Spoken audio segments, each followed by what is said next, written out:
Someone always texts you with exclamation points and emojis. Today, they just replied with, "Okay." For most people, that means nothing.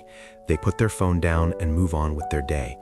But if your brain immediately spiraled, replaying every conversation from the last week, convinced they secretly hate you, analyzing that period like it contains hidden evidence, you are not being dramatic. You are not being insecure. Your brain is doing something completely different from everyone else's. And today, we are going to show you exactly what that is. What you just experienced is not anxiety. It is not neediness.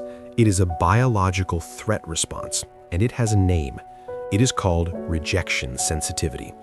And if you have an overwired brain, your nervous system is not overreacting. It is simply running a threat detection system that is tuned to a frequency most people can't even hear. Welcome to the Overwired Mind. Today, we are breaking down why your brain treats a tiny shift in someone's tone like a full physical attack, and the exact three-step framework to stop the spiral before it takes over your entire day. Here's what's actually happening inside your brain.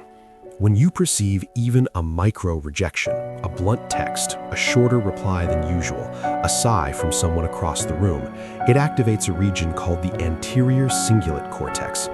Here's the part that will change how you see yourself forever. That is the exact same region of the brain that processes physical pain. To your nervous system, a shift in someone's tone is not just uncomfortable, it literally hurts, the same way touching a hot stove hurts. You are not imagining the pain. You are not being sensitive. Your brain is genuinely processing social rejection as a physical threat. And in an overwired brain, that threat detection system is running at 10 times the sensitivity of an average person. Because your brain wants to protect you from that pain, it immediately goes into problem-solving mode. It falls into what we call the mind-reading trap. At 2 in the morning, your brain is not resting. It is building a conspiracy board, pulling threads from conversations you had last week, last month, maybe even last year, trying to solve a puzzle that may not even exist.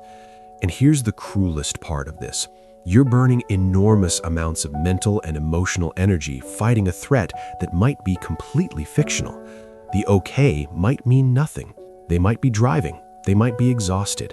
They might just be having a bad day that has absolutely nothing to do with you.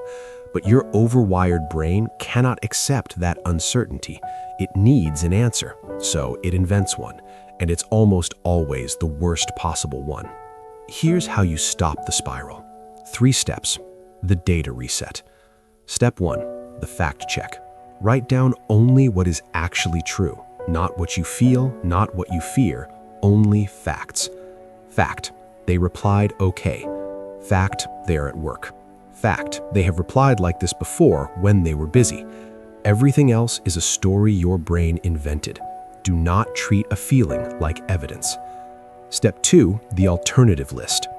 Force your brain to generate 5 other possible explanations for their behavior. They're tired, they're distracted, they're with someone, their phone is about to die, they are having a hard day. Your brain defaults to the worst explanation. You have to manually install the other possibilities. Step 3, the 2-hour rule. Do not respond, spiral, or make any decisions about the relationship for 2 hours. In 2 hours, the emotional center of your brain will calm down enough for logic to return. Most spirals dissolve completely on their own within 2 hours when you stop feeding them. You are not needy.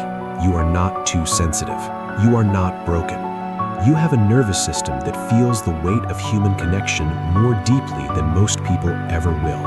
That is not a flaw. That is a feature when you learn how to work with it instead of against it. The next time someone sends you an okay, run the data reset before you run the conspiracy board. You might be surprised how often the evidence just wasn't there. Subscribe for weekly frameworks on the psychology of the deeply feeling mind. And if this video finally gave you the words for something you felt your whole life, share it with one person who needs to hear it today. I'll see you in the next one.